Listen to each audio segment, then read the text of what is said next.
Saul, thank you for that amazing introduction and for your continued leadership. I know my man was just talking about gravity a little bit, so is it safe to say that perhaps I'm the largest human being that's stepped foot on the BIF stage? Can I own that distinction, maybe? I'll let you think about it. I know this is number 11, so good morning, everyone. Honored to be here with you all. Also want to acknowledge that we have two Big Picture Learning Board members here also with us, Erwin Kula and Lauren Adrian. We appreciate all your leadership and support. I believe I am in the most ambitious innovation business of all. I and my colleagues at Big Picture Learning innovate human beings. We reimagine the school experience for over 50,000 students worldwide at a time in their lives when they're most vulnerable and most impressionable. I grew up in the Bronx. As many of us here are from the Bronx, that's what I've been hearing. Approximately 5 New York City blocks away from one of the most respected institutions of higher learning in New York City, the Rose Hill campus of Fordham University. Although to this day, I have never stepped foot on Fordham's campus. From my bedroom window at my family's apartment on Decatur Avenue, I had a clear view of the Fordham dormitories. In the evenings, I often found myself, before going to bed, feeling the glow coming through the window from the campus, and often wondering, what were the dorm rooms like? Who were the students? How challenging were the classes like for real? And probably the one thing that would be on the mind of any pubescent lad when thinking about college, were the dorm rooms co-ed? Oh yeah. My high school was a brisk 25-minute walk from my family's apartment. And every day I would have to pass the main entrance to Fordham University. I was your typical underachieving New York City student athlete with some serious swagger. I was respectful to all my teachers, had a lot of friends, and managed to do as little as possible, but just enough to ensure that I remained academically eligible to play football in the fall, basketball in the winter, and some baseball in the spring. Yes, I play baseball. But my life changed drastically on the afternoon of October 21st, 1990. At the age of 15, on my way home from school, I was assaulted and robbed at gunpoint by 2 men who I did not know, standing right outside the Fordham University main entrance. I was pistol whipped, beat down, and robbed for my $89 Cincinnati Bengals starter jacket. I didn't even like the Bengals. It's crazy. When the ordeal was over, what I should have done is ran right onto the campus, right? Found campus security, told someone. But that would have felt too much like trespassing onto someone's private property for me. Like, what right did I have to go on Fordham's campus? So instead, I took the long run home. To my parents' credit, they did exactly what 2 law-abiding immigrant parents from the Caribbean knew that they could do for their son. They took me right down to the police precinct to file a report. 2 nondescript men who I had never seen before in my life, that quite honestly would fit the description of over 2 million men in New York City. I quickly knew there would be no justice, there'd be no getting my jacket back, there'd be no retribution. The very next day, I was right back on that path to my school. At school, where I spent close to 12 hours a day, there was absolutely no one for me to talk to. The majority of my teachers,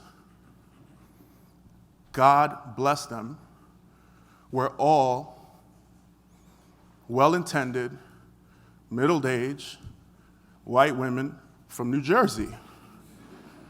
I live in Jersey, so shout out to Jersey now.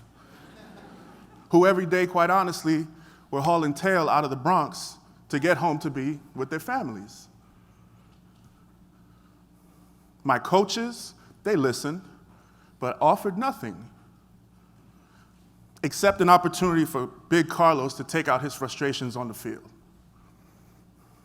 I did not have one adult at my school that I could talk to that came from where I came from, that had had similar experiences, that could wrap his arm or her arm around Carlos and say, "You're gonna be okay. You're gonna be able to make it. This isn't what your life is gonna be because I was able to do so." And while I believe it's important for students of color to have teachers of color, more importantly than that, what I needed was a straight-up champion. I needed an advocate, regardless of race.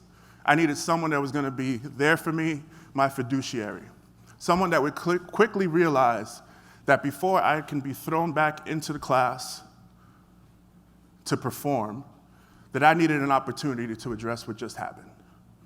The fear, the anger, the frustration, the straight-up embarrassment. Someone that really, truly believed that, as Tupac Shakur and most recently my friend, Professor Jeff Duncan Andrade, have stated, that roses do grow from the concrete.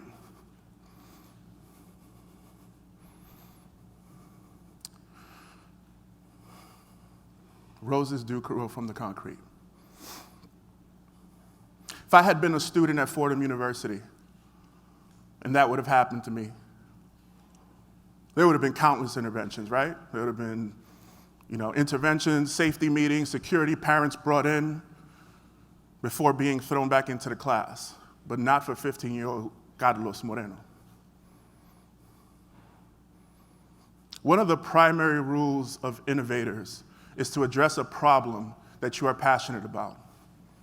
I am straight up passionate about addressing this issue of inequality of opportunity our students face in schools. And as is often often what happens, the solution to an intractable problem comes from a counterintuitive insight. So I'm about to say something a little crazy. I propose that we begin addressing this issue of inequality of opportunity in our society by creating inequality in schools. I know that's a lot. I'll say it one more time in a slightly different way. We address this issue of inequality by innovating inequality. Here's what I mean. Current efforts in this country to address, this is a great image. Current efforts in this country to address the inequality in schools are not working. Schools are in the just borderline abusing students by mandating that every single student master and learn the exact same standard at the exact same time in the same way and are assessed using the same test.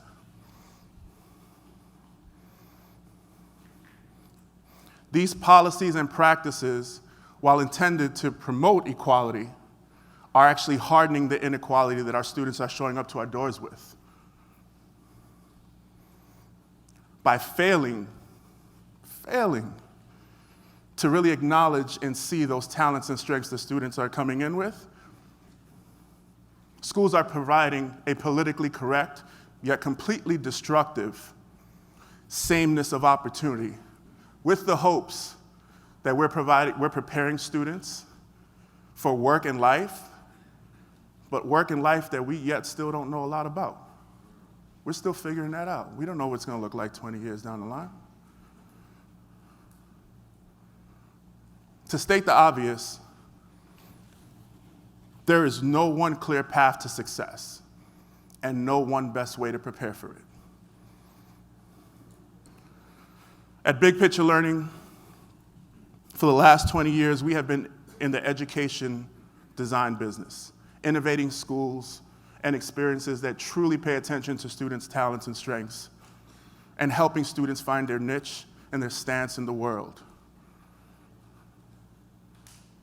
We do so with the hopes and intent that every student will have unequaled achievement.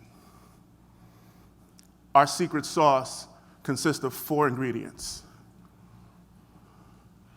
The first one, pay attention to the whole child.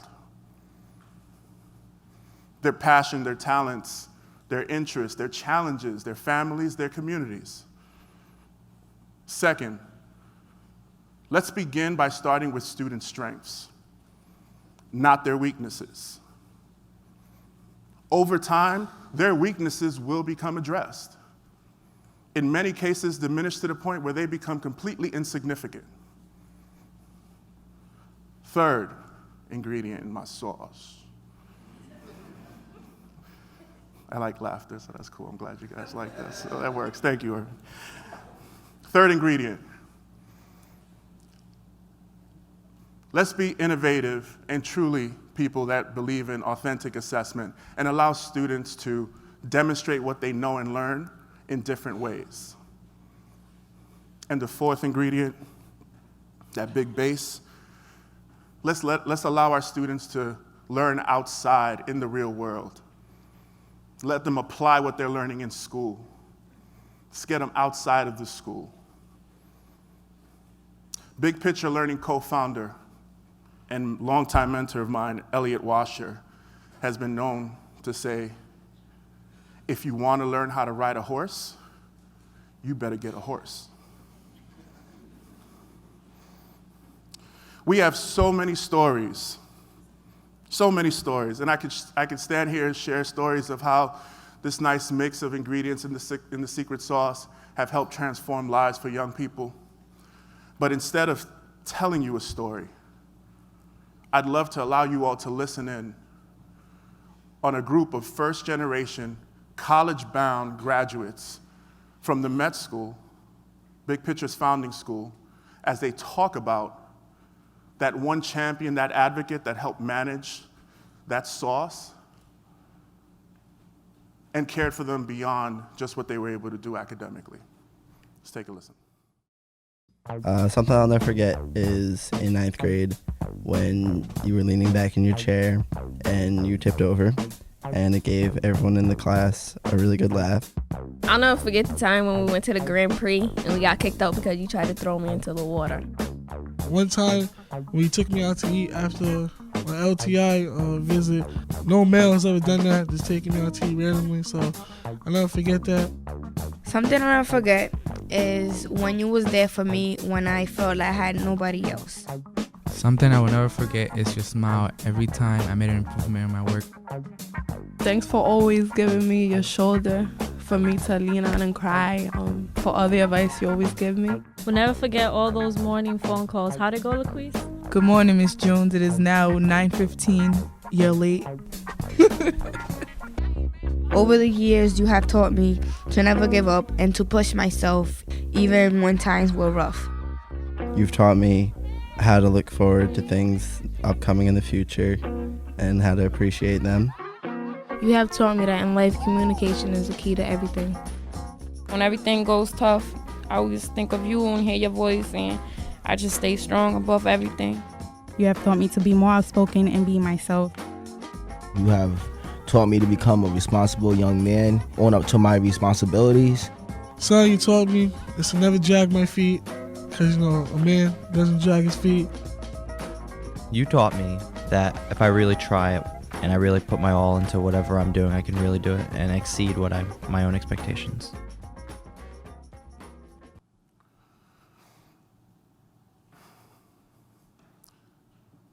So as often is the case with innovations that disrupt the marketplace, gotta love this innovation lingo, business lingo. There are resistors from all over the place. And they range from your education purists that believe that teaching and learning needs to continue to be what it has been because it worked for them, to those that haven't been exposed to innovative educational models.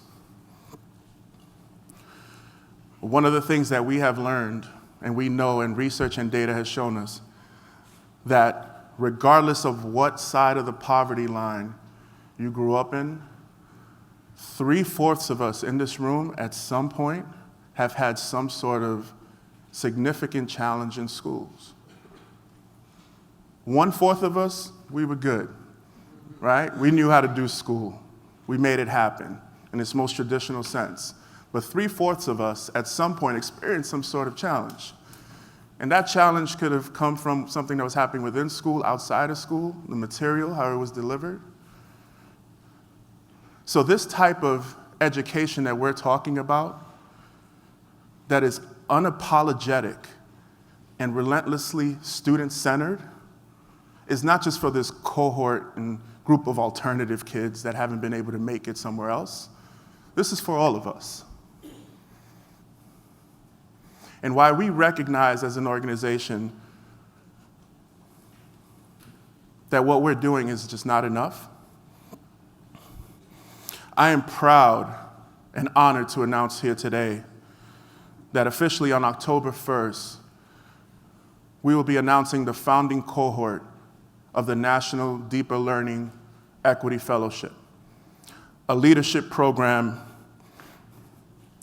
that will bring together incredible, dynamic, and diverse leaders from around the country to begin tackling this issue around the policies and barriers across this country that don't allow our students to learn deeply. There's been this belief that this deeper learning, this access, this type of learning is only for the privileged, the rich, right? Or that students need to address basic skills first before you can have this type of experience. Please excuse me, pero eso es una mierda. Tweet that one out, baby.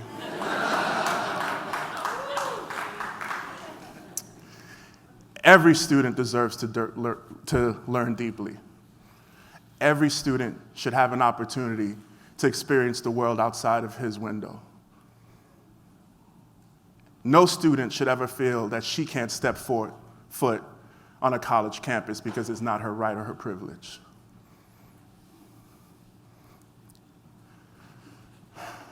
Our world desperately needs diversely talented and gifted young people that are going to be able to tackle all the things that are coming before them. We need to really show our students that they truly matter. And by doing so, do it in the spirit of embracing this notion of blossoming inequality. Unity and love, y'all. Thank you.